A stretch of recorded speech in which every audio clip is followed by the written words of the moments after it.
I'm going to talk to you about this spice rack, which I really, really like this.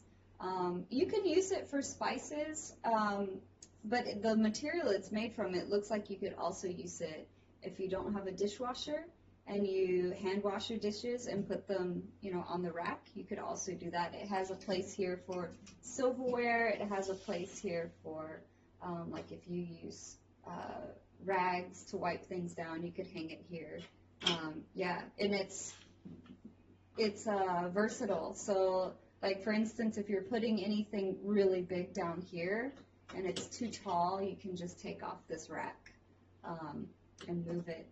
So yeah, the same here. All of these racks can come off, even if you wanted to just only use it for spice, and you had something here underneath that you wanted to put it on top of, you could do that.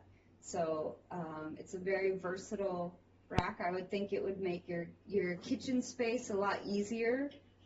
If you have a small kitchen space like I do, this type of thing would really come in handy.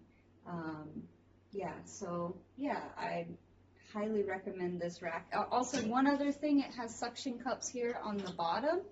I don't know if you can see that there. So it stays in place. It's not gonna move if you bump it. It's pretty firm in place. So it's a really good rack. I definitely recommend this.